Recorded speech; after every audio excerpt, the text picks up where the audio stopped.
thank you for coming in. And I'm asking your name, but this is JC, and what we're doing is we're capturing brothers who have been in the fraternity, who have done a lot of things, and we want to find out how they came to Kappa. Call it Road to Kappa.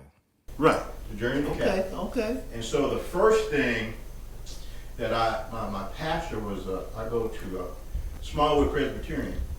You need something for your table? You want to get your drink right here? Nah, I'll put it right here. Okay, all right. So first thing, my pastor, Darryl Gass, he passed away a few years ago, but he used to say, "There's power in the name." Mm-hmm. So what is your? I know your name, I know your nickname, and I heard how you got your nickname. So we go get to that. But, yeah. But there's power in your name. So what's your full name? Sheldon LaRue McAlpin. Sheldon LaRue McAlpin. Were you named after anybody in particular? My mom's best friend gave me the name Sheldon. Okay. My dad's middle name is LaRue. Okay. So that's where I got the LaRue from. Okay, so your which mom's means best street friend in French. Okay. Yeah. Okay. All right. So, and do you go by, what do you go by most normally? So most folks call you Sheldon, most folks call you Jackpot, or a lot of people know me, they'll call me Jackpot. Okay. You know, the people that don't know me, they'll call me Sheldon. Yeah. Okay. All right. All right. So as far as we were upstairs talking to my wife, you met my wife Valerie. You mentioned you were from Alabama. So where were you born? I was born in Gaston, Alabama. Gaston. What's Gaston known for? Gaston was known to have a steel mill there. Okay. And a tire company, Goodyear Rubber and Tire. Okay, yeah. I was in the tire business. Yeah. With the tire mill. Okay. So you're born in Gaston. Mm-hmm. And your mom and dad? Mom and dad. Okay. Yeah, my dad died when I was 17 years old. 17 years old. Wow. Okay. So what was your family structure? Where were you in the family? I was the oldest. I'm the oldest. Oldest. Do you find that I'm the oldest too? Do you find there's something about being the oldest? Yeah, my baby brother looks up to me. Okay. He admired me. Okay. I look up to him really because he was the smart one. Okay. But he tried to do everything I did. Okay. So what was so how many siblings did you have? 3 siblings. Okay. Mm-hmm. You're the oldest? I'm the oldest. Boys or girls? 3 boys and 1 girl. Ah, yeah. Okay. Oh, yeah. Okay. All right. And so you said your father passed when you were 17. 17, yeah. Oh wow. Yeah, he got shot. He was in the club one night hanging out, and best friend shot him. They was in there playing, and got killed, man. I was playing high school basketball. Okay. Came home from the game, and people said, "Man, your dad's in the hospital. He got shot." Wow. And went down there, man, and it didn't look good. And he told my mom, he said, "Hey, look, I need you to do 3 things for me. And that was take care of yourself, take care of my boys, and make sure they go to school." Oh, that's what he. That's Yep. what. Mm-hmm. So you were able to talk to him? Yeah. So we was living in the projects, and my mom went and got Social Security checks for us, and I was mad because growing up in the projects, never had anything much, and I wanted a car. Okay. And she said, no, I'm buying a house. Okay. And I'm like, that's our money. No. But she bought that house. Okay. Oh, so from their father's. Yep. And also security. Okay. Bought that house, and the house is still available now, and all 3 of our names, all 4 of our names, really. Okay. And I'm so glad that she, got that money and did that rather than giving to us, bought a car. A car would have been wrecked, thrown away, and everything else, I got 4 cars, and there's something wrong with all of them. Yeah. You know how that As long as one gets you from point A to point B, you're doing good. So, oldest of 4, your father passed when you were 17. Mm-hmm. So how was your childhood post, if there's, before your father passed, after, and how that changed? Yeah, it changed. I had always wanted to be like my parents, and that was like go out and work and hustle. So I had a newspaper route. Okay. I delivered drugs at a drugstore. Okay. Got a job at the grocery store, worked at the Social Security office, worked at a plant, you know. Now, was this all before you as a growing up, you were doing all of this? Yeah, I was doing, you know, as long as when I got old enough to get a job, Okay. 15 years old, Okay. I started doing it, you know. Okay. I was delivering papers, I think I was probably about 14. Okay. And I always wanted to just have money in my pocket and do for myself. And I think I got that from my parents. They was hard workers and everything. So earliest memories, I imagine, just your community. Said you grew up in the projects. Grew up in the projects, yep. Okay. Got baptized when I was 10 years old at Friendship Missionary Baptist Church. Okay. And had no desire, no thought about going to college. We're gonna get to that. So Okay. So this, so because yeah. So that was yeah, we're gonna get to that. So just playing the neighborhood, everybody had the same. So even though if you didn't have it, Yeah. nobody knew you didn't Yeah, have it. well, you know, like I said, grew up in the projects and everything, and you know, my grandmother lived in the projects, my aunt lived in the project, and you know, I would go from house to house, you know, spending the night and eating and whatever, you know. And then, well, let's see, when my dad died, we moved out of the project, got a nice house. That's when your mother was able to get the house. hmm And what did your dad do? My dad was like a chauffeur. Okay. He worked for some rich white folks, Mm-hmm. and they took care of us really, Okay. because, like I said, all they handed me down was the good stuff they had, you know. Mhm. And people thought that we was rich, living in the projects now. Yeah. But because they would give us nice things, you know, we had brand new bicycles and go-karts and Mhm. mini bikes and all that stuff. Mhm. My dad never owned a car, but he had a new car every year because the white people would give him a nice car to drive. Mhm. Because when he would come home and go back to work the next day, Mhm. they made him run by the store and pick up something. So they wanted a nice car. It wouldn't be no excuse for him not getting there and everything. So,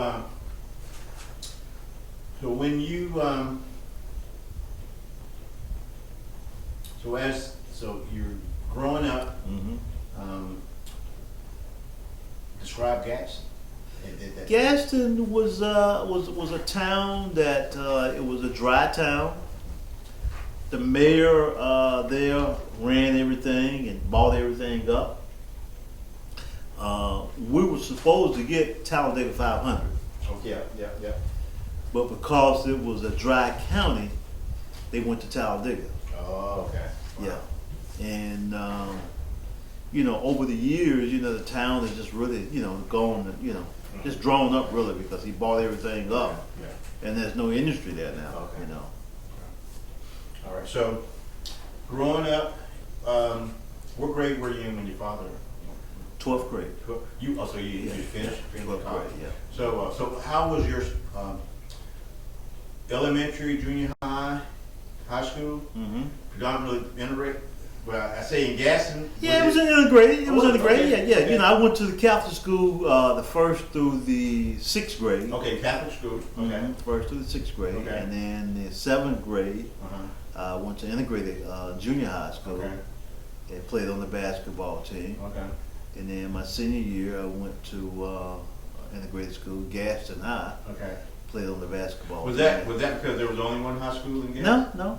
Okay. That was the black school. They had closed. Oh, okay. Excuse me. They closed it my sophomore year. Okay. They closed that school. Mm-hmm. Yeah. A big transition going from. No, not really. You know. How many were at in your is it Gaston High? Yeah, Gaston High. How many students? About. You know, my class graduate was like 400. Okay. Mm-hmm. Class of 73. 73. Okay, Mhm. that's 73. Well, you know, I was here in Charlotte. We had the little turmoil. Okay. You know, West Charlotte and North Med. Then I moved to a little town. I moved to Minhill Mm-hmm. in '71. Okay. We were the only black family there for a while. All right, so how would you describe yourself? You know, in elementary, junior high school, you know, you just going to school. So, but when you get to high school, you start to feel yourself a little bit. So, I mean, Little bit. How were you in high school? I mean, were you the? Because I played ball too at Independence. So, Okay. You know, and I was a shy kid. Okay. But you know, when you play ball, you know, Right. It ain't but 12 of us on the team, Right. so, you know. 12 on the team, and then, like I said, I always wanted to work. Always worked since I was probably about 14, 15 years old. So my sophomore year in high school, I went out and bought a car. Okay. Bought a car. So I had a car all the way through high school and all the way through college. Mm-hmm. Okay, so in high school, any influential teachers or somebody? Yeah, one of my favorite teachers was Miss Alexander. She was my algebra teacher. Okay. And I call her my savior. Okay. Because I didn't know how I was going to get out of that class. I was giving everything I had. Uh-huh. And I passed that class. I had a Spanish teacher, and she was good to me. Okay. Okay. She's a white lady. Okay. Yeah. So, kind of playing ball, where did you? I mean, nowadays, kids they play ball. They Right. don't. School is secondary. Right, right. But depending on how you were raised, you know. Right. You know, you had to get those grades to play. Man. Right. So, I mean, kind of student athlete student. Still an athlete, you know. Okay. Like I said, a lot of my best friend was on the team. I was Okay. playing on the team, and something I wanted to do. Okay.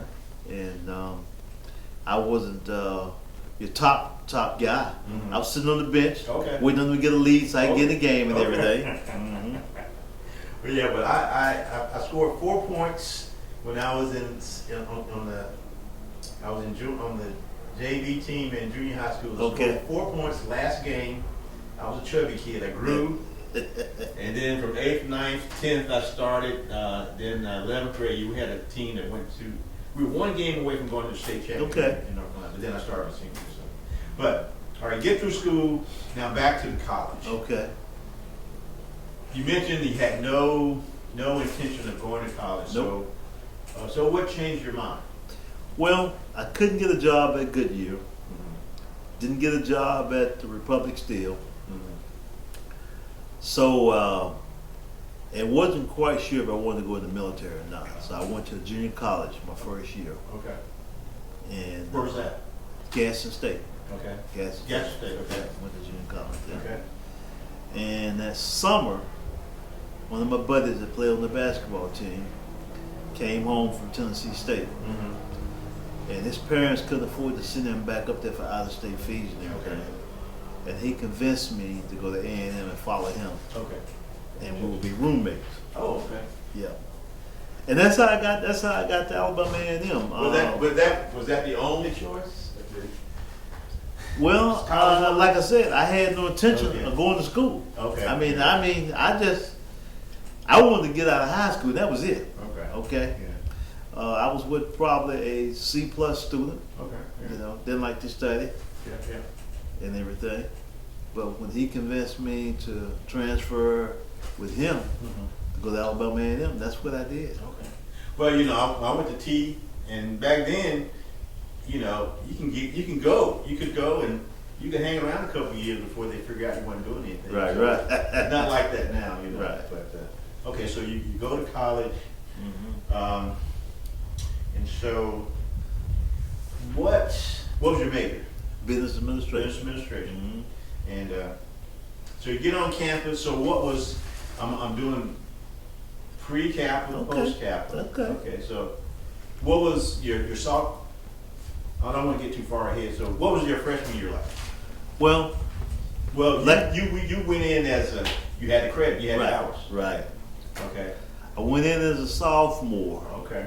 but I didn't have all the hours to do it in 4 years. I did it in 4.5. Okay. Yeah. And so you get to college. Was it what you thought it was, or had you heard about what college life was like? Somewhat, I did. And like I said, my roommate was very athletic and very smart. He could have got an athletic scholarship or an academic scholarship to go to school. And hanging out with some good people, I picked up some good studying habits and everything. And I was determined that, hey, this is what I wanted to do, and I wanted to go ahead and finish college, and that's what I did. So you're at well, I forgot to ask you. You said Alabama A&M. What was the mascot? Bulldogs. Bulldog. Okay, Mhm. Alabama A&M. I met a music director current music director when I was in Birmingham. Okay. He came down to the church. He played in the church. that Okay. we went to. It's the church that got bombed. 16th Street. Not the other one. It was the other one. The one Okay. with the pastor. Oh yeah, I can't think of the name of that one. Yeah. So he plays there. All right. So you're on campus. What was? Because I know what happened to me when I saw fraternity. So what was your take on fraternity? Did you know about fraternities, sororities before you got? No, not at all. Okay, not at all.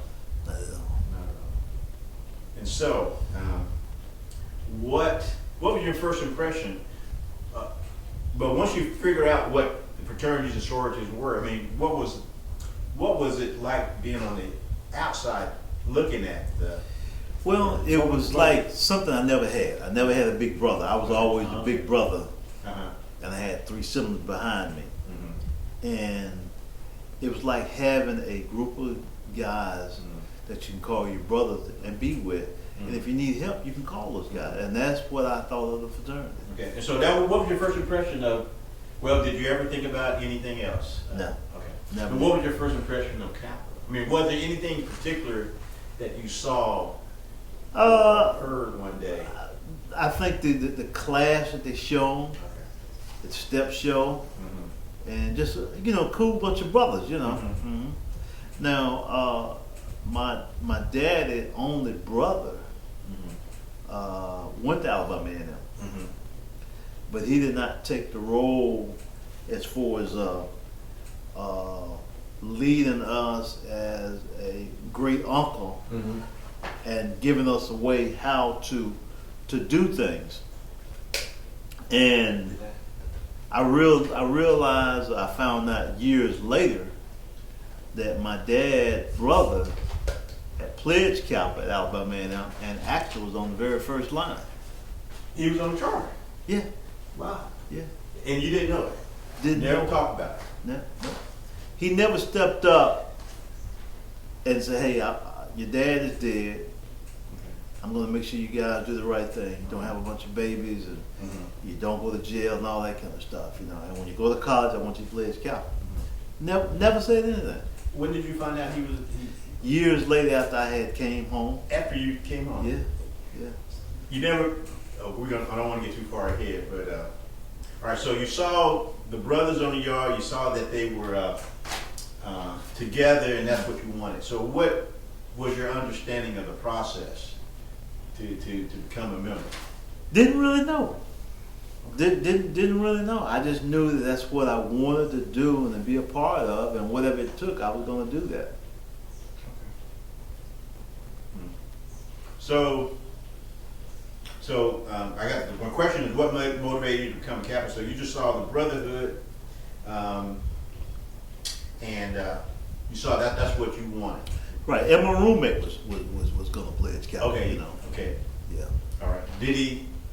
Yeah, he pledged. He was on my line. Okay. Yeah. All right. You went to junior high school, college roommate. What's your brother's name? My roommate. Yeah. Alvin Bolden. Okay. Call him Snag. Okay. So And all right. we married two friends. Okay. Yeah. All right. So you, I know my process when I pledged at A&T, and it's just such an interesting thing. And nowadays, it's different. But I mean, what can you describe kind of that initial process as best you can without talking too much about the process? Well, first, how many was there interest meeting group? Did y'all have an interest group? We did. Okay. We did. Yeah. And you pledged what year? 75. What year was that in your school? That was my second year, my sophomore year. Sophomore year. Yeah. Yeah. You played your sophomore year? First semester sophomore? Or you played spring or fall? Spring. So you played spring. Mm-hmm. Okay. So your sophomore. Okay, sophomore spring year. Mm-hmm. So how many were on your line? 18. 18. Mm-hmm. How many were on the yard at that time? It's probably about 50 something because Okay, when yeah, we yeah. played, we had when we got through our process, it was like 65 brothers on the Yeah, a yard. lot of brothers. Yeah. What was your number? I'm number 6. Number 6. Big brother half a dozen. After, were y'all front, back front? Nope. Number 1 was a midget. Okay, y'all went front to back. Yep. Okay. When the line went just like this here, Okay. number 18 was 6'8", the football player. 6'8". Number 1 was a midget. Oh wow. He was a midget. Okay, really good. His dad and number 11 were the first Kappas on the yard at Alabama A&M, but they did not. Their letters did not say Alabama A&M. The letters say Lane College letters. Okay. Were they taking over at Lane, or they pledged it? Well, they pledged at Alabama A&M, Mm-hmm. but Alabama A&M at the time did not have a charter or a chapter. Okay. So Lane College was the closest school. Mm-hmm. They actually went through Lane. Okay. And my uncle was on the first line. Okay. First line. What year was your uncle pledged there? I don't remember, but I think it was like 56, something like that. Okay. All right. So your sophomore year, you're 6, half a dozen Mm-hmm. of 18. Mm-hmm. Well, how long? What was your pledge program? How long was that? It was from January until March 8th. March 8th. Mm-hmm. Y'all pledged a long time. Yeah. Oh, learn a little history, learn how to sing a little bit. Oh yeah. And you know, and the thing about it, we knew each other's brother, Yeah. name, where he's from, and I can tell you where all of them are right now. Okay. Yeah, there's 9 of us, 9 lives. Yeah. Yeah, we tight. Be tight for those who want to be tight. And Yeah. The ones that are not tight, we know where they at. Some Yeah. can't talk to us. They doing Yeah. some secret stuff Yeah. with the government. But 4 dead right now, and 14 Okay. still living. Okay, all right. So you pledged from January, February, Uh-huh. March 8th. Yep. All right. Okay. So your sophomore year. Mhm. So once you finished, was it what you thought? Oh man, I thought I was on cloud 9, man. I mean, the ladies was coming out.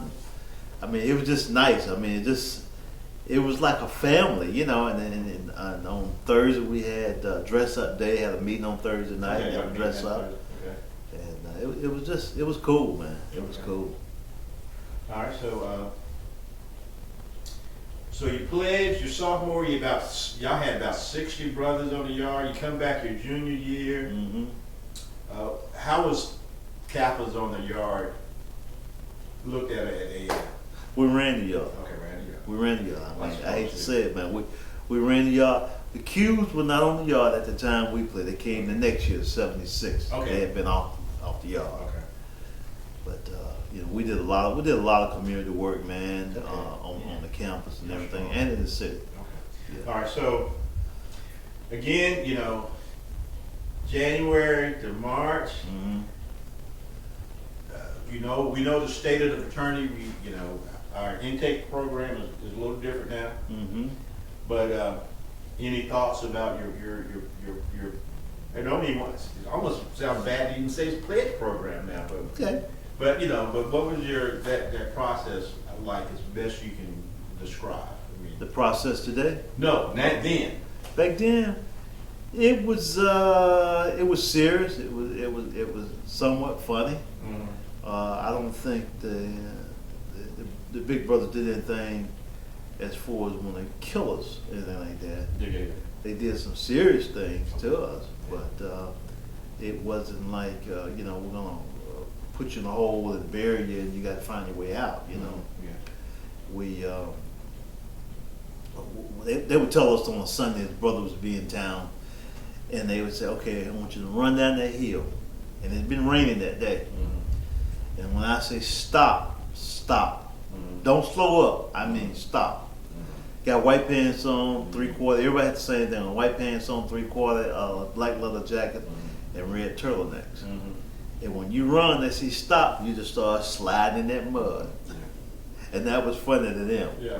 And brothers from Tennessee State was in town that weekend. They said, "Now go to your room. Mm-hmm. Do not come out, because if you come out, these brothers are going to be getting you." Oh, yeah. Oh, and by the way, y'all need to be number one, need to be first in the morning in the cafeteria, And you need to wear them, you need to have them white pants, and they need to be clean too. Mhm.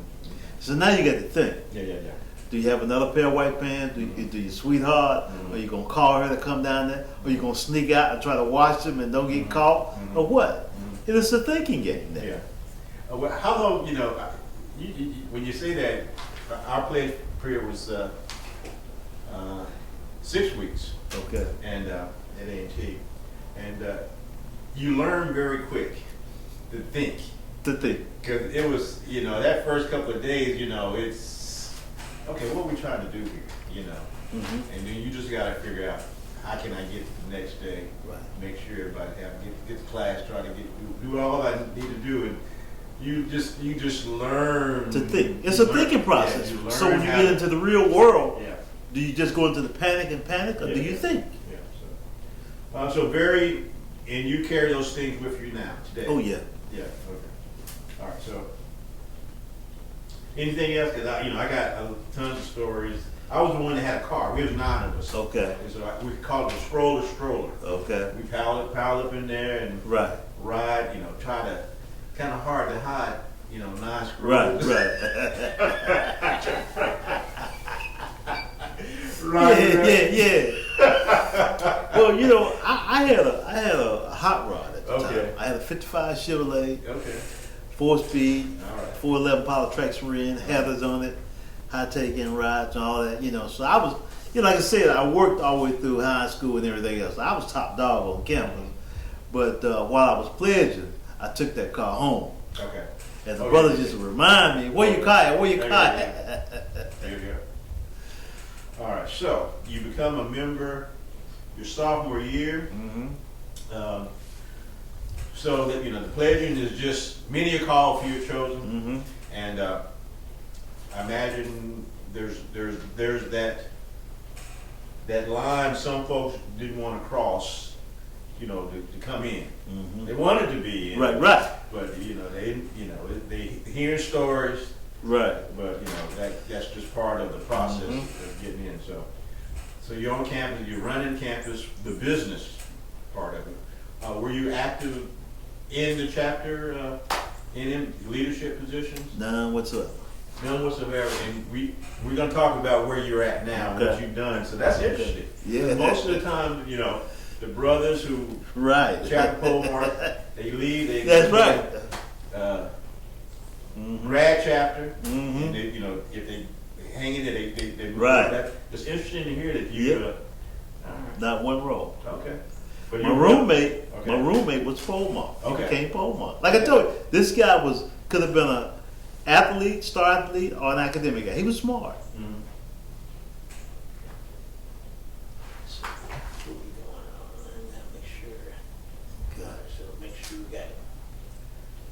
Make sure we got the other one.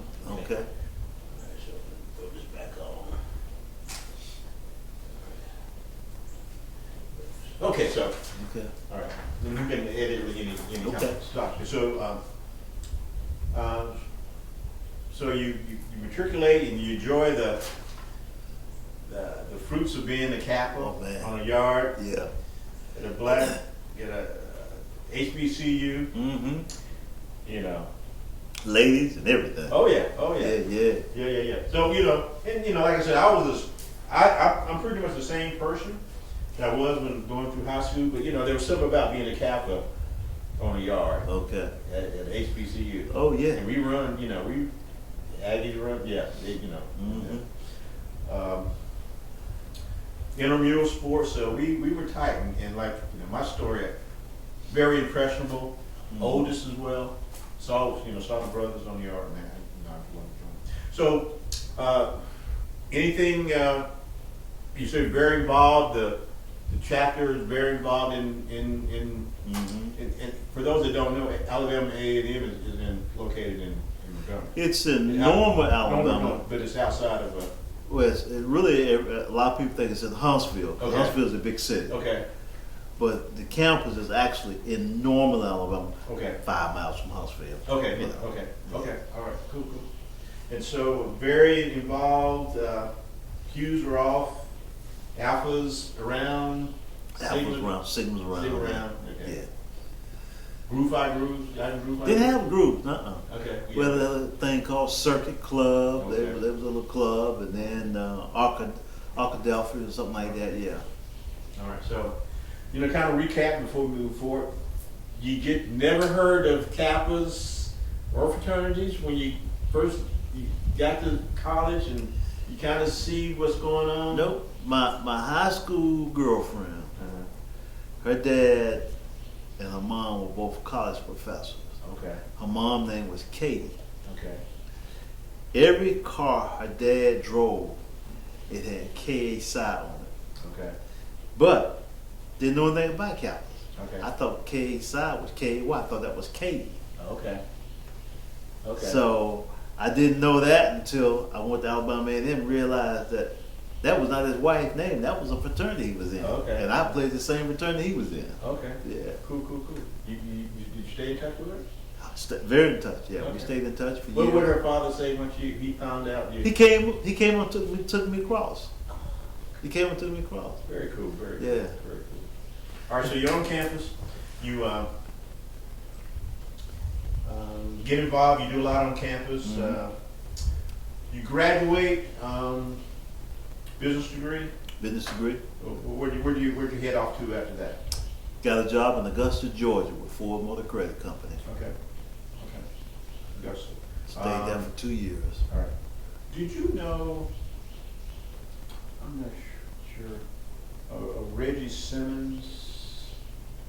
That was my dean. He Okay. was from down there. He ended up being his brother. He was fantastic brother. Okay. But he ended up being James Brown's attorney. Oh yeah. And Okay. Yeah, he passed a few years.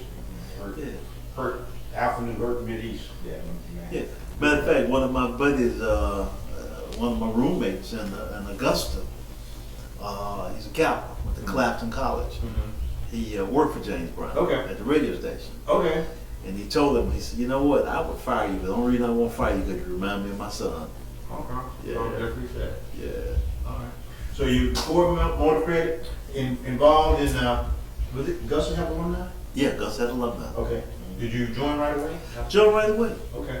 Joined right away. I got there. Actually, years ago, and I think they still do it every quarter now, but there used to be in the back of the journal, Mm-hmm. they would have poll marks and keep records, phone number and address. Mm-hmm. So I had looked in the back of the journal and got the poll mark of Augusta alumni Mm-hmm. because I didn't know anybody over there. Mm-hmm. I reached out to him and told him I was coming over there and these places there and that kind of stuff. So he turned me on to this older lady Mm-hmm. who had a boarding house Mm-hmm. and got hooked up with her, stayed with her. $18 a week. And couldn't bring no girls over, but it was $18 a week. $18 a week. Got a meal on Sunday and Okay. we stayed close and she started cooking for me just about every day. Oh. Wow. That sounds old school. That's back then. I'm Yes. telling you, man. That's, And like I said, got involved with Kappa time I got out of school because it's something I wanted to do. Mm-hmm. And became the advisor for Payne College, Epsilon Psi. Okay. So let's go back a little bit. Okay. You number 6. How can you describe? And your line name was Jackpot. okay. How? Because we played golf and you kind of told me. I heard you tell it. Yeah. How can you tell it in a way that you can tell it here? Well, each brother had a big brother they call it Checkmate. Okay. And Each brother online had a big brother. That yeah, Okay. and then the little brother was a Checkmate. And the brothers had wanted to date this girl for a long time. Real nice looking lady. I mean, real nice looking. And every day they would ask me to kiss this girl. And I would kiss her every day. At first she didn't want to kiss me. And I told her, please, if you don't, the big brother's gonna beat me up tonight, So she started kissing me and hugging me, and we did all those things, and then found out years later, well, during the course of the playing season, that she and I had really got hooked up. Mm. And the big brothers found out about that, and the big brother said, "Okay, you the damn jackpot." Okay. that's how I got that name. Okay, all right, so that was, yeah, because I wanted to make sure you kind of, my line name was Gomer Powell, because What was it now? Gomer Powell. Bonaparte. Gomer. Gomer Powell. Okay. Gomer Powell, like Yeah, that. yeah. Like Andy Griffin. Because, back then, Charlotte was kind of, wasn't as hip. Right. And then my mannerism reminded the brothers. Okay. They called me Gomer Powell. I was number 3. All right, so you graduated business degree, Alabama A&M, go to Augusta, Georgia, hooked up with, looked in the journal, got the Polemarch, turned it on, got your boarding room, Right. $18 a month, Yep. and so how was Augusta back then? Augusta was nice. It was a big city. Growing up in Alabama, a little small town in Gaston, didn't have a whole lot. A lot of things to do in Augusta, a lot of places to go. And met some older brothers that I really grabbed their coattail. I wanted to fit in with them real well. I wanted to be accepted, and they accepted me. Not as a little brother, but as a brother. And, came out of school, drinking a little wine, a little beer. And these older brothers was drinking Tanqueray. Okay. So I started drinking Tanqueray because I wanted to fit in with them. And they would meet on Wednesday night, not Tuesday night, at this little bar. And then we had frat meeting on Wednesday night. So I just fit in with them, and because I wanted to be really accepted by them. So, how long were you in Augusta? 2 years. 2 years. 2 years, yeah. And you got, were you in that 2 years you became advisor to Payne? Payne College. There was a brother that used to come, I can't think, he used to come up to A&T. He played at Payne. Okay. He's about my age. I'm a high school class of '78. Okay. Plays ball '79. Okay. Yeah, I can't think of his name. Okay. But so in Augusta 2 years, you become advisor, doing your time. Right. How many were in grad chapter there? How many years done grad chapter? 2 years. Oh, 2 years. Yeah, but how many were in Augusta chapter? It's probably about 40, 50 brothers. Okay. Yeah. Where most did it, like here in Charlotte, Alpha Nu. Right. How about in Augusta? Where did the brothers kind of? Most of them was like Payne College, South Carolina State. Okay. A few from Voorhees. Maybe 2 or 3 from Morehouse. Okay. And so after you, when did you start your life membership? Went to Augusta in 78. And got my life membership in 79. 79. Yeah. How much you pay? $300. $300. I started mine in 70. I started mine probably in 82. Okay. I put $250 down. Yeah. It was $500. Yeah. I'm still paying on it. You the 500 group now? Or? No. Oh, I man. came with him. I said, "Can y'all grandfather me in?" I got another 7. I've been in the frat over almost 45 years. Yeah. I got another $750 check. I got to Get that thing out. I know. I got paid today. I need to send. I'm gonna send the check over. So, but that's funny. It's 300 life membership. Yeah. And then it went up to 500. So. Yep. What is it? It's 3,000. Is it 3,000? Or they going to 5,000? I think it's I think I got in the payment plan. it may be 5,000. I don't know. I think my payment plan was 3,000. So okay. And so it might be. Yeah. They say I'm grandfathered in before it went up this year. Yeah. So $300 you got. Man, yeah. You've been life most of your capital life. Most of my capital life. Yeah. That's all right. And so when you left Augusta, where did you go? Transferred to Asheville, North Carolina. You in Asheville. What happened back in 78, 79, the bank started giving low interest rate. And a lot of the finance companies like GMAC, Formula Credit, we couldn't compete with the bank interest rate. So they was shipping everybody out. Managers had a job to go to different locations, like maybe Columbia, Charlotte, or whatever. I was on the bottom of the payroll, me and the females who was in customer service. And they would give us a job, but we want to transfer somewhere, but you had to pay for your own relocation. Okay. So, brother came down and interviewed me for a job that they had in Asheville, North Carolina. Okay.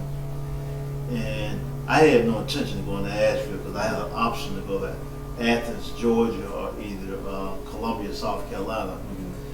But I took the interview because I just wanted to go to North Carolina and see what it was like. But I knew I wasn't going.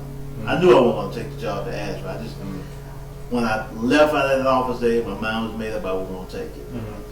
So I went to Asheville and interviewed, and on the way back, I said I'm not going to take the job.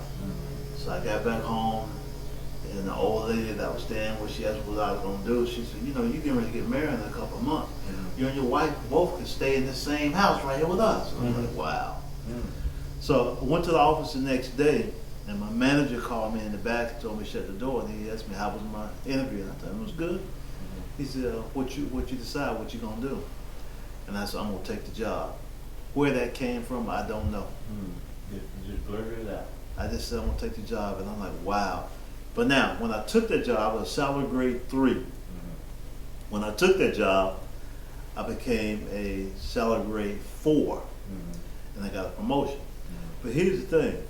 The gentleman that was interviewing me, he was telling me about the job, what it would be like, and I was telling him, I said, well, you know, I don't know. I said, because if I go to Athens, I go to Columbia, I really don't know anybody. I said, I'm in a fraternity. He said, yeah, what fraternity? I said, it's called Kappa Alpha Psi. He said, oh yeah? I said, so we got a journal, it's a book, it's a magazine, and I can look in the back of that and call brothers that live in different cities and get their addresses and, you know, try to make contact. He said, okay. And he said, when did you play it? And I told him and everything. I said, okay. He said, well, tell you what I'm going to do. I'm going to go back and I'm going to check on some things. I'm going to send you some information about Asheville. But before you go, you have a good day. When he shook my hand, you'd never believe what he put on me. He dapped you? He dapped me, man. Oh, wow. He dapped me. What? And that's how I got the promotion to go to Asheville. Oh, wow. And I stayed in Asheville 8 years too long, but I didn't like it. You went to the mountains? I went to the mountains. Wow. I went to the mountains. My daughter worked there up there. Oh yeah? Yeah. She's doing some stuff with us. While in Asheville, I met a couple of brothers, and we didn't have a chapter there. Okay. So myself and about 8 or 9 brothers, we chartered the chapter there. Charter chapter, you're a charter Asheville alumni. Yeah. Oh, that's all right. Yeah. Wasn't no officer, nothing like that. Okay. I was kind of like the fill-in man, whatever the guy that was the polemarch named Willie Jones, whatever he wanted me to do. He pledged at Delta Chi. And whatever he wanted me to do, I would do it. Never took a leadership role at all. Got appointed as the Dean of Pledges. That was the first leadership role I had in Dean of Pledges. That was grad chapter dean? Grad chapter at Asheville, North Carolina. Really? What was the interest? Was anybody have interest? Huh? A lot of interest of brothers? Yeah. We had a couple lines, man. Like I said, you know, I think I have a gift for gab, and I knew a lot of people there, met a lot of people there, and you know, influenced a lot of people. And we had a couple lines. The Q's was there. Okay. They had a lot of brothers in the city. The AKs had a house. The Deltas had a house. Okay. But I became the Dean of Pledge at the first line we had, and that's where part of my leadership came into. So the couple of brothers that with the polemarch and the vice polemarch, they eventually left Asheville. So now it falls back on me now. Mhm. So now I'm leading the chapter at the Polemarch now. Okay. So now as we start going to the province meeting and all that, Mhm. I'm the person to see, because nobody else really had any interest as far as going anywhere, you know. Mhm. And got involved. And What years were those that you were pole market in Nashville? Asheville is probably 83, 84, something like Okay. that. All right. Mhm. All right. I pulled up the former pole march of Charlotte, and it's interesting that I knew Brother Barnhill, Okay. and Brother Blakeney's wife taught me in the 4th grade. Oh at yeah. University Park. Okay. Yeah. Of course, I didn't know. I ain't Right. We know Kappa. So man, one question I want to bring back to you. What you got from Kappa, coming out of school, how did that influence or impact your work? Just how Oh you. man, it did a lot, man.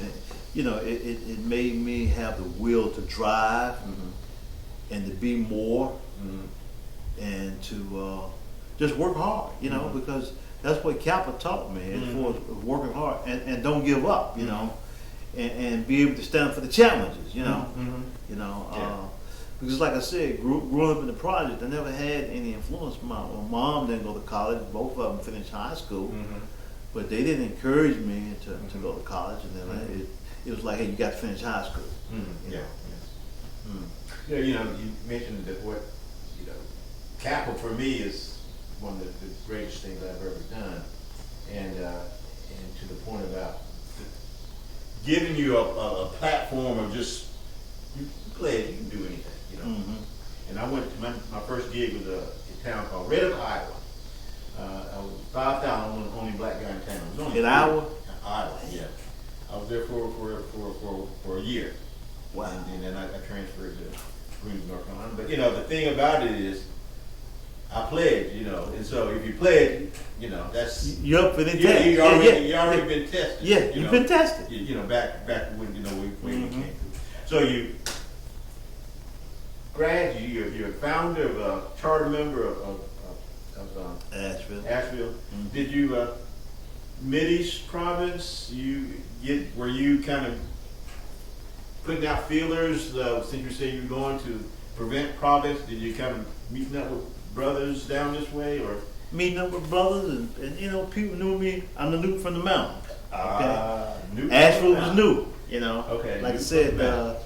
Gaston didn't have a chapter at the time, so we was the far west Kappas, Okay. So everybody knew Jackpot from the mountains. Okay. Jackpot from the mountains. Yeah. How long you stayed? You said eight. 8 years too long. 8 years too long. So where'd you go from there? Came to Charlotte. Came to Charlotte. My manager had hired me when I was at Ford Motor Credit in Augusta, Georgia. He was in Charlotte. He moved to Charlotte. And he had one of his boys to call me and asked me, did I still want to get out of the mountains? I said, yes. He said, I can't get you a promotion, but I can get you down here. I said, just get me down here. Came down here, and I was a salary grade 4. Within 2 weeks, I got promoted to a salary grade 5. Less than a month, I got promoted to a salary grade 6. He took care of me. Came in hitting the ground running. Came in to get out running, man. That's all right. Yeah. I found that, my career, I never had a mentor. Never had a mentor? Okay. Never had a mentor. Okay. Kind of, I kind of had to, you kind of figure it out, as you go. But, like I said, I played. Right. And, in my career, I was an industrial engineer, went out to, this is your interview, but went out and I've always been the only one, but, that didn't really matter. Right. Because, hey, I done Right. done my thing, so. But it's interesting, that's one thing I kind of miss, trial by fire, you kind of figure out Right. which way to go, but it worked out. That's why, my thing now is to try to get back. So, leadership, you're charter member Asheville, you come down to Charlotte, do you join Charlotte right away? Joined Charlotte right away. Okay. All right away. All right. But they are the Nuke from the mountain. For the mountain. Okay. Everybody knew me. All right. So what was your transition? I mean, what did you, how was Charlotte? Charlotte was nice. It was big. I was afraid of the challenge they had and everything. Okay. And Bernard Reeves came to me Yeah. and told me he wanted me to be the next Polemarch, Charlotte Alumni. Okay. I don't want that. Because really, I was a couple reasons. One, I was burnt out Okay. because in Asheville, I did everything. Okay. I had no backup really, pretty much. So I was just really burnt out. Yeah. The other reason was Charlotte was big, and I was afraid. And in Asheville, I ran Asheville. I was the man, and I didn't know how to do Charlotte. So I told them no. So the next year they came back again, and they said, "We want you to be Polemarch, and we're going to pick you a cabinet and a team that you can roll with, and that's what we're going to do." I took that challenge, came in, was a Polemarch. Yeah, I saw that was 92, 93. Yep. Stayed there for about a year and a half, maybe 2 years, and Joe K. Davis was the keeper of records, and he got appointed as the province Polemarch. He called me and wanted me to keep a records. Here again, I'm scared. For the province. It's province. Yeah, I don't want that. He said, "Man, come on." He said, "I'm gonna watch you. I'm gonna make sure you're doing all the right stuff. I'm leaving to keep a records position. I'm the province Polemarch. I'm gonna watch you. Make sure you're doing all the right things." Okay. By this time, the Grand Polemarch, Ulysses McBride, knew me, and he came to Asheville, and I was from Alabama, so we started talking and doing stuff. And I was running around with those guys. So when he actually moved on up to become the province Polemarch, the vice Polemarch, he called and asked me what did I want. I don't want nothing. I just want to ride on the train. I don't need to be the conductor. If I'm riding on the caboose, I'm fine with that. So I had one other boy that called me and said, "McBride, I want you to choose something, man. He want to give you something." So I went ahead and chose the C. Roger Wilson Leadership. So I was the chairman of the C. Roger Wilson Leadership. Okay. So now I'm the chairman of the C. Roger Wilson Leadership over the whole fraternity. I'm the province keeper of records. When you say over the whole fraternity, you Yeah, Kappa? yeah, Okay. okay, yeah, everything. Everything. I'm a national C. Roger Wilson Leadership chairman. Okay. I'm the province keeper of records. Okay. I'm the Polemarch of Charlotte Alumni. Golly. And I'm married with 2 kids. Okay.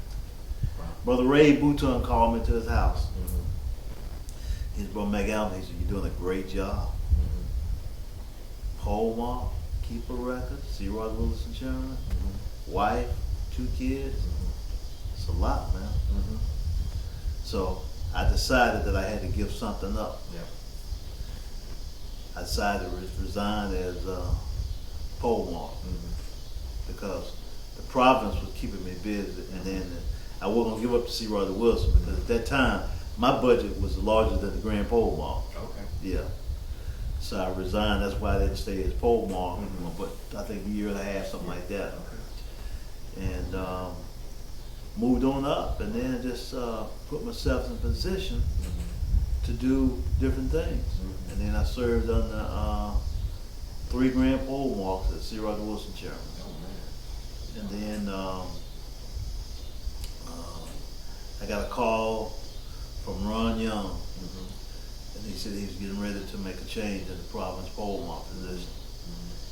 He said, "Melvin Pierce is a senior. I don't really know Melvin." He said, "But I know you, and I want to go with you." He said, "What do you think about Melvin?" I said, "Well, I think Melvin will make a good province Polemarch." He said, "I think. I don't know, but I think he will." I said, "But I know me. I know I'll make a good province Polemarch. I know me." He called me back about 2 other times, and he said he's still thinking, trying to figure out what to do. So when he called me back the third time, he said, Jackpot, he said, I made a decision. He said, Melvin is older, he's a senior, he's number 2 man right now, move up. He said, I'm gonna go ahead and appoint Melvin as a Providence Polemarch. He said, I'm gonna ask Melvin if he would to appoint you as his vice Polemarch, but that's mainly up to him.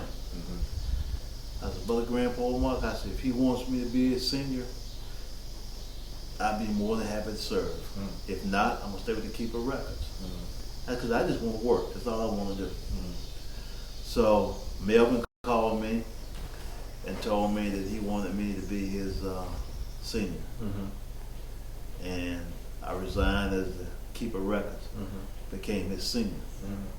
That first year, Melvin got, I don't know if it was diabetic or something, but the first year that Melvin became Polemarch, I served as a Providence Polemarch that whole year because he was sick, he couldn't even serve. So actually I was a Providence Polemarch. And brother was calling me Providence Polemarch. I said, no, I'm not the Providence Polemarch. I'm the senior serving in the absence of the Providence Polemarch. Melvin is still the Providence Polemarch. So we came at the Providence meeting, Melvin came back and served, and I worked on him like for 6 years. And then I got a call from Brother Sam Hamilton, and he said he's going to make a change. And he wanted to appoint me as Providence Polemarch. That was in 2003. And I became Providence Polemarch in 2003 and served until 2011. Wow. Yeah. And I'm going back to the question back at Alabama A&M. Your roommate's Polemarch, and you just work. He's there, and you go to Augusta and Dean of Pledges and move to Asheville, Charter. Now the call, the Polemarch coming, either Newt from the mountains. What else? You said Newt from the mountain. The brother could call, and then you meet Grand Polemarch, selects you to be C. Roger Wilson. You got Polemarch, Keeper Record, and CW. Wow. And like I said, most times you hear brothers who are, we have some good brothers who leadership coming out of Alpha Nu, go on to be Polemarch in their chapters, and wow. So well, one of my mentors I never met, but I read a lot about him. See, in Chicago, the Fine 79, C. Roger Wilson was the Grand Polemarch. He held that position 6 years and 7 months, longer than anybody. Elder Watson Diggs served as 6 years, but C. Roger Wilson served as 6 years and 7 months. At the Fine 79, they decided to change the undergrad conference to the C. Roger Wilson leadership. And one of the things he said is that the office seek the man don't seek the office. I never ever campaigned for any office except for re-election. I didn't ask to be Polemarch of Charlotte. It was thrown on me because everybody had gone. When I came to Charlotte, I didn't say, hey, look, I want to be Polemarch. Brothers came to me. They saw something in me that I didn't see in myself.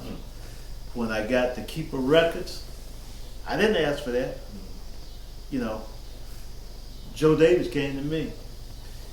I didn't ask to be the senior. When Melvin became the Providence Polemarch, I didn't call him and say, look, I want to be your senior. He came to me, okay? And like I tell you, when the Grand Polemarch bride asked me what did I want, I didn't want nothing. I'm on the caboose. As long as I'm riding, I'm good, okay? That's how I did.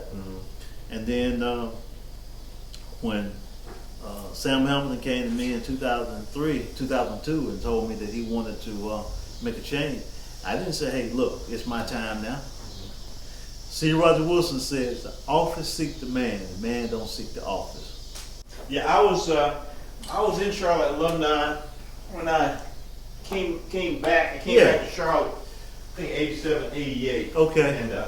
And I was around then I started traveling. Okay. And I was traveling every week, so I wasn't in Charlotte. Okay. Yeah, my house was here, but I was on the road. I was doing that.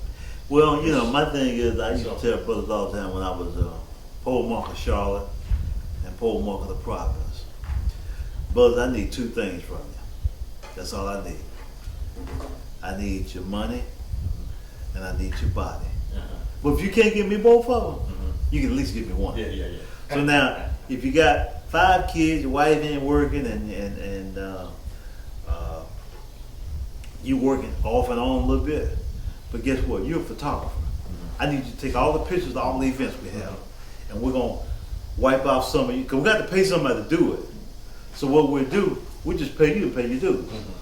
But now, if you're telling me that, you know, you Johnny Newman, because I got Johnny Newman acting. Okay, yeah. Okay, and you know, you ain't got time to come to me because you playing ball and everything.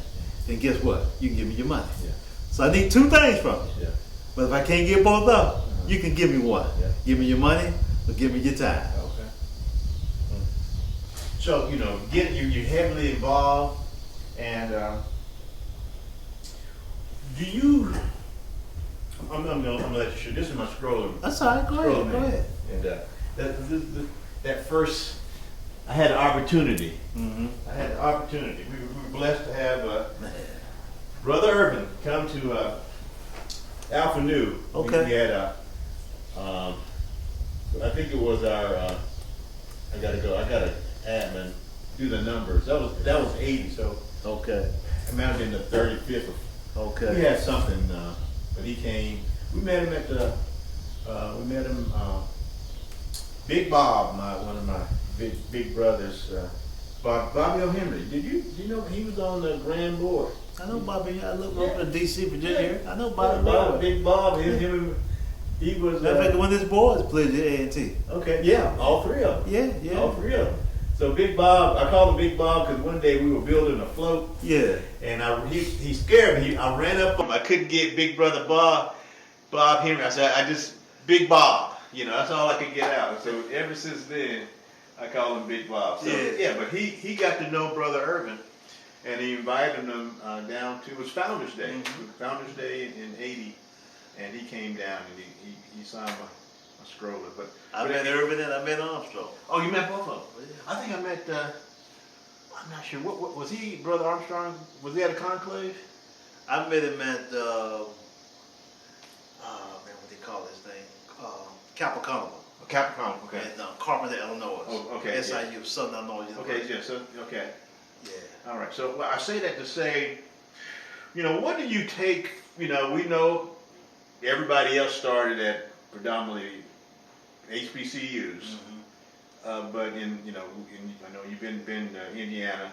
There's something about the brothers coming together at Indiana University that I think, you know, if you know the history, the fact that they had to get together. Had to. Yeah. And I think that's kind of the spirit that kind of is over the fraternity. Because, you know, I've written little things out on January 5th, and, you know, to the point, you can go, I went to Red Oak, Iowa, on a black guy. Yeah. But I knew back then, the brothers in 1911 in Indiana, Right.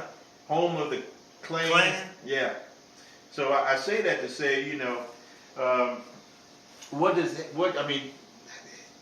does that history, and the other thing is the prominence of the brothers that were before us, you know, and my question is probably running a little too long, because probably like you, I didn't need Kappa in terms of, you know, I was on the baseball team at A&T, I started 4 years, I was in the band, I was sophomore vice president, but it was just something about the brothers that were there, you know, and I talked with the brothers that, I don't think, they didn't need Kappa per se to make them big, you know, if you know what I'm saying, but it was something about, they saw what Kappa was going. How does the history, how does that kind of play you know, knowing the history, meeting Brother Armstrong, how does that play out, and just how you know about Kappa and feel about Kappa? Well, being on a predominant white campus, very few blacks there, and you're having to meet guys that you think have the same dream and same idea you have, and you invite them to come in to be a part of that. Yeah, so, you know. Yeah. But I didn't mean to cut you off there. No, that's all okay. It's Yeah, okay. yeah. Yeah. But it's something about, you know, how we came about, and then the brothers, you know, like you said, there was something about how they carried themselves, and like I said, it kind of resonated. You know, my kids, they don't. I have two daughters. They're both from one's AKA, both of them graduated. Okay. It's sort of like they don't talk about it. I'm quite sure. Yeah, my dad's Kappa. Okay. You know how. Right. How they did, yeah, my dad's a Kappa, so kind of thing. So, I mean, have you ever thought about your trajectory without Kappa? You know, how it was, your life would have been? No. Have never thought about it. Never thought about it. Yeah. You know, well, I think if I had gotten that job at Goodyear, Oh, yeah. I don't know where I would be right now. Yeah. Goodyear closed. Yeah. And if you round ducks, you're gonna quack like a duck. Mhm. If you round eagles, you're gonna fly like an eagle. Mhm. And the young lady I was dating, her dad, he didn't like me at first,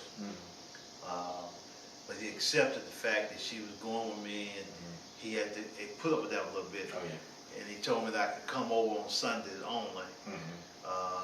But if the sun went down at 3 o'clock, I'm over there, I had to be gone. Mhm. Couldn't be there. So I don't know where I would be right now if I had not gone to school. You know, I just don't know where life would have taken me. That's interesting. That is interesting, because it's just those. I tell myself and my wife, the best. I'm glad I got turned down for jobs. Me too. Because it steered me to where my trajectory took me. Yeah, you know? exactly. And that's interesting, because it's just a matter of you not getting that job. And sometimes people don't understand that sometimes, well, I learned this from working with Ford. Sometimes your first loss is your best loss.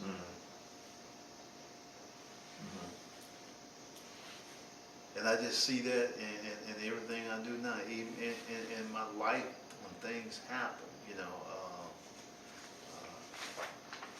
just things on the job, things that I see, and I look at 9/11 when it happened, and people was telling their story. They got mad at the wife because she didn't wake them up in time, but they had gotten up in time and they missed it. One guy was talking about, he was taking his kid to school, and the kid messed up his clothes, and he had to change the clothes. He was late for work, but if he had gotten on time, and that goes back. Your first loss sometimes is your best loss. So, you know, there's a question here. The question is, how does fraternity supported your growth and development? But man, you Kappa's all in there. It's in there. It's all in there. You know, from you working to the transfer. When I was out in Iowa, I used to drive to.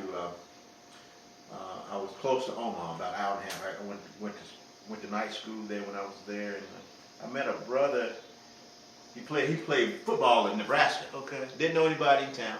He invited me over, you know, to eat dinner with us, and that's just how the bond is. Right. So, kind of present day, well, because of your involvement, you know, charter member Asheville, Polemarch Charlotte, Keeper Records, Providence, C. Roger Wilson, National, and when you come into Charlotte in their meetings, you know, I mean, we all get up. Right. And why do we get up? The awards you won because of your involvement Elder Washington Diggs Award. Elder Washington Diggs. Never campaigned, never said, hey, look, I'm doing this, I'm doing that.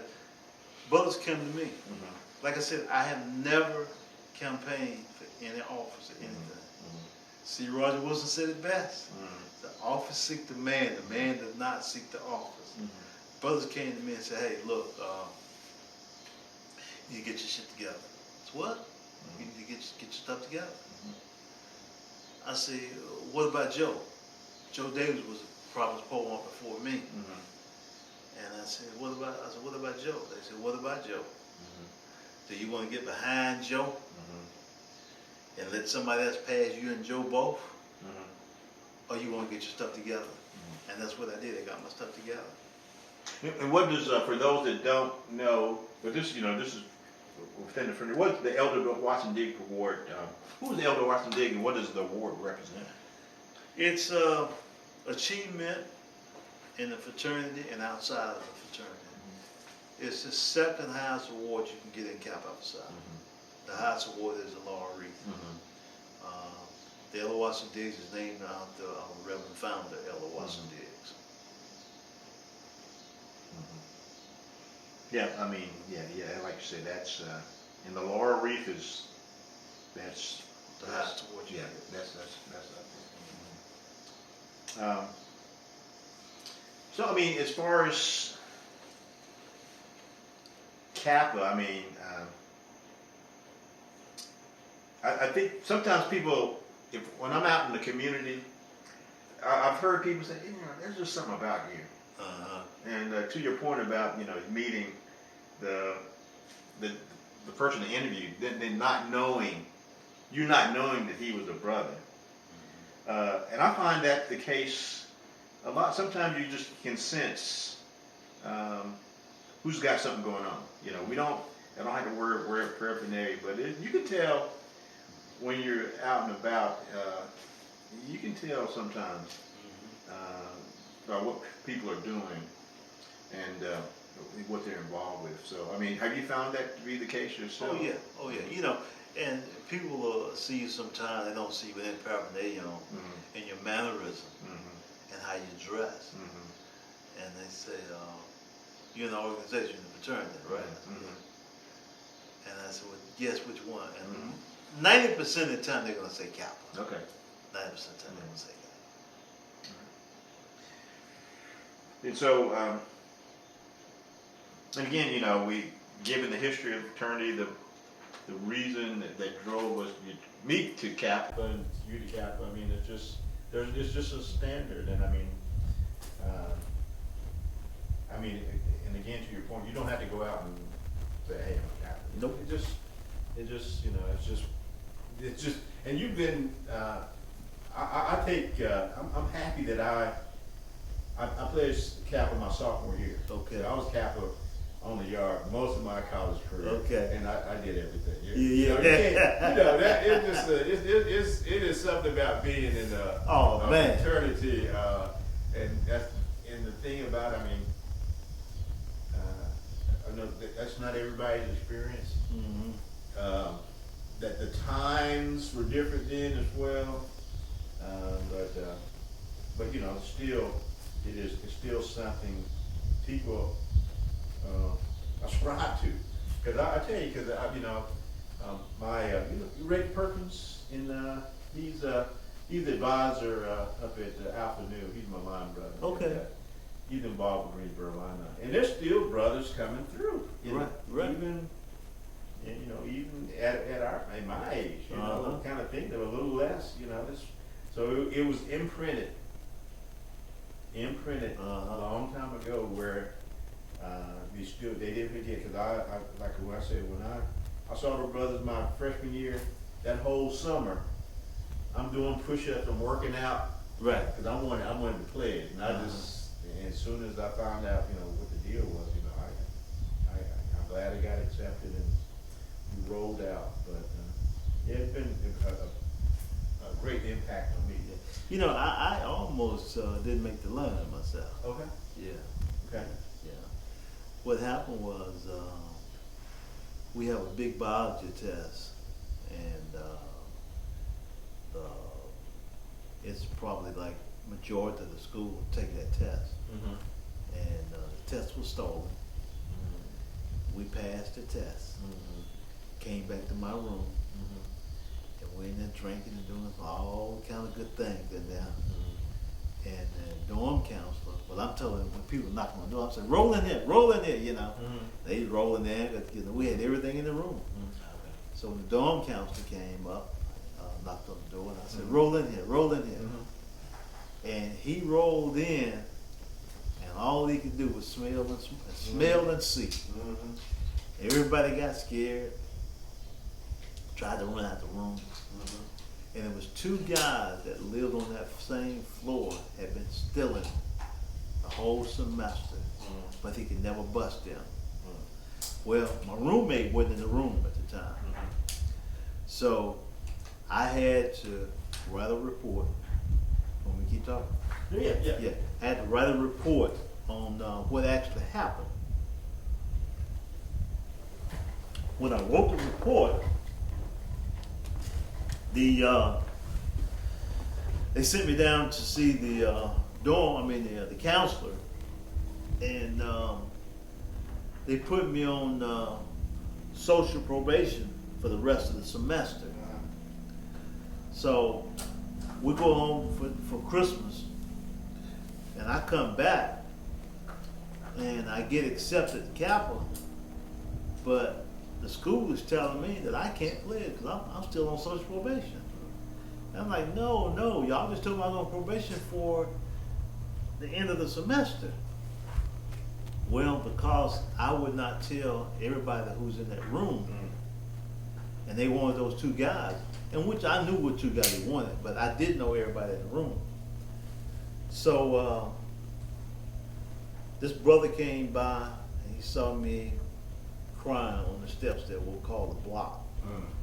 He didn't know me, never seen me before, and he said, "Hey, young fella, what's wrong with you?" I said, "I'm trying to get in the fraternity," and he told me that I can't.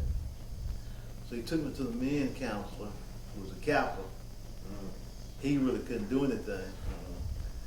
The women counselor was from my hometown. Her son and I played junior high, junior and high school basketball, and he went to Tennessee State. She tried to work it out, couldn't work it out. So now I had to go to the main counselor, and they were just not gonna let me do it. So finally, up until the last day, I got okay that I could pledge, and that's how I got on the pledge. Man, that would have changed. Did y'all do spring and fall, or just spring? Just spring. That would have changed your Everything. You could have changed the whole thing. Yeah. And this brother, like I said, he didn't even know me. We became friends, and to this day we're friends. And I think every time I see him, I thank him because it had not been for him, because he could have walked on by and not said anything and said, "Well, you know, hey, I'm sorry, young man," but he woke me up and got me squared away and everything. Yeah, there was little moments. Sometimes we see them, sometimes we don't. Yeah, you know. So, we're gonna be kind of wrapping up just a couple questions. Okay. Well, since you joined, man, you've like I said, you had quite a trajectory. I mean, you've been Philadelphia, you know. Yeah. So. And right now I'm on the Lottery Commission now. Okay. Yeah, I'm on the Lottery Commission. I've been on the Lottery Commission now for about 6-7 years. Okay. Yeah. What have you seen overall in Kappa? I don't want to say good and what could be better, but how have you seen Kappa since you first joined the fraternity, and where it's at now, and what are your thoughts for the future?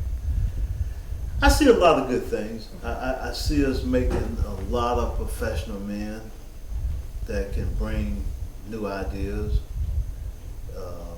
into the fraternity for growth. There's still some weakness there. It's always going to be some weakness there, but you want to have more growth and more positive than you do anything. I look back at Payne College, and lot of kids there are not pledged or in school there. At one point, I think it was with an accreditation. Asheville, they continue making brothers. I don't ever want that chapter to fall because I chartered that chapter. You know, it's something special to me. And Polemarch of Charlotte Alumni. Tooting just a little bit, I saw a lot of things that I did. We had the first Valentine dance with a at the time before internet was out, we had a newsletter. I picked it up from one of the chapters in the Midwest, Oklahoma City, do a newsletter, and on the back of the page they would give shout outs to new parents, birthdays, anniversaries, stuff like that. We had 100 members. We never had 100 members, 100 members before. I brought that in, and we got chapter of the year several times under my leadership. And each year we've got a new polemarch, and that polemarch has done something different to keep us growing. And I always say that if you're going to do the same thing I'm doing, then you don't need to be polemarch. You need to be better than the next person that you follow behind for us to grow. And I see us growing. Yeah. For those who are thinking about it, you know, what advice do you give someone that might be interested in joining Kappa or being involved in? I would ask them what they know, why you want to do it, and kind of read their mind. You know, they say, hey, I just like the colors. I like because y'all got a lot of women. Then this ain't for you.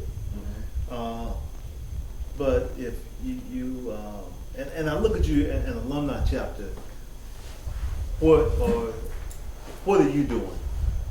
What are you doing? What can you give Kappa? Kappa can give you a whole lot. But what can you give Kappa? You know, you know. Well, you know, I'm president of Disney World, and I can give a lot of money towards the foundation. I can offer some young men some jobs and stuff. Okay, but now I want to look at your background. What have you done for the last 10 years? What have you done? And then I want to, why didn't you pledge in school? Well, I went to Yale. They didn't have any fraternities up there. My high school teacher was a Kappa. I respected him. My dad didn't go to school, but my dad's best friend, who I grew up with, I knew as a father, he's a Kappa. Well, you know, you got a little interest there. But now, if you're just telling me because you like the colors and all that, that's the wrong reason. Wrong reason. All right, so I'm gonna wrap. Got a couple more questions. They're just kind of broad. Okay. But I'm just gonna let you kind of see Okay. where it takes you. So what's been the most rewarding thing about your involved? It sounds like there's a lot. You just told us a lot. Right. What's one of the most rewarding aspects of being a member of Kappa Alpha Psi? I think being the province polemarch and the only province polemarch that was not made in the Middle Eastern province. Every province polemarch was made in the Middle Eastern province. Okay. And no one has held the tenure as long as I did. Okay. Most of them 2, 3, maybe 4 years. I was there from 2003 to 2011. Okay. And I saw money, that we raised money, brought money in. We came in, I think like about 20,000, left about 50, 60,000. Okay. We got way more than that now, and that's good, because like I said, if you're gonna come in and do the same thing I'm doing, I might well just stay there. But being there and not having any chapters on suspension, you know, that was rewarding. Never had anybody I mean, I expelled some people, something like that, but as far as like having like charter revoked and all that. You mentioned when we were at the golf tournament, You have, next year you're 50. My 50. I'm looking forward to that. 50. If you can sum it up in one word, what does getting to 50 mean? I never dreamed, I never even thought about 50 years in the Kappa. That's my first wife. Okay. Oh. I've been married to Kappa longer than I've been to my wife. Okay? And most people that pledge Kappa has been married to Kappa longer than they had their wife. You got a few people that probably were married in high school and either a freshman year in college and then they pledge Kappa. But most people, that's your first wife. It's just, it's something that, and we're on the planning stage right now. 14 of my 18 brothers. Okay. We're planning right now. We talk once a month. Okay. And what we want to do and how we want to do it. Went back, the 72 line, 73 line, 74 line, they've had their 50. I went back to that. Now, the 60, they may have had it, but I'm closer to the 72, 73, 74 line. So we're looking forward to that. And I'm excited about it, man. I'm excited about it. Yeah, wow. Yeah, I have 45 this year. Man. And it's, like you said, it's, yeah, we talk, I'm talking at least, well, one of my brother, Bill Walton, again, he's at Tinderbox on the one over on Providence, so you can go check him out. But, Okay. Yeah, we used to hit breakfast every other week, and then Okay. Reggie Perk, my line brother in Greensboro, he used to have his youth basketball team come and stay with us, and so yeah, it's tight. Yeah. There's something about it's just something about that bond. It is. It's something about it. And it seems like it's gotten stronger over the 45 years. It doesn't seem like it. It doesn't seem like it. Yeah, we, like I said, on my line, number one, Dad went through Lane College. We went to junior high school, college together. Number 11, Dad was on the Charlotte line that went through Lane College. 1, 2, 3, 3 is a doctor. Number 16, he's dead. He was from my hometown. That was my roommate. Oh, okay. But 14 of us, we probably talk every other week or 2 weeks. Okay. We just chat, 50 years later. Yeah. And it's like 50 years and we still chat like ain't nothing changed, I mean, we get on the phones, talk about each other like, hate each other. And then we have fun joking, it's a good thing, man. Yeah. I mean, that's something I never had thought about. Even, like I said, it's been a great thing. It's been great.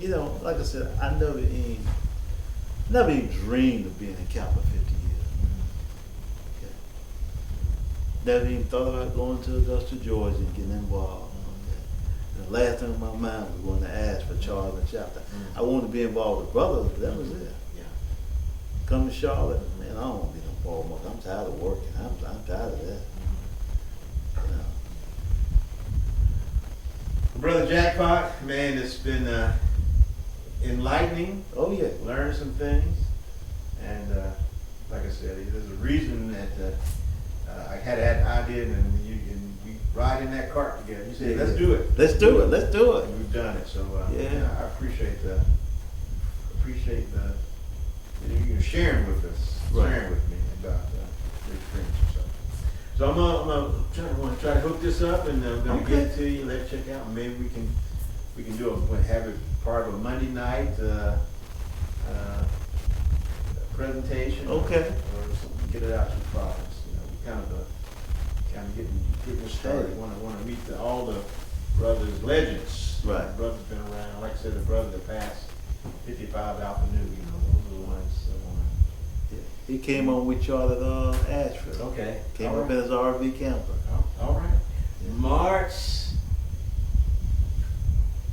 January to March.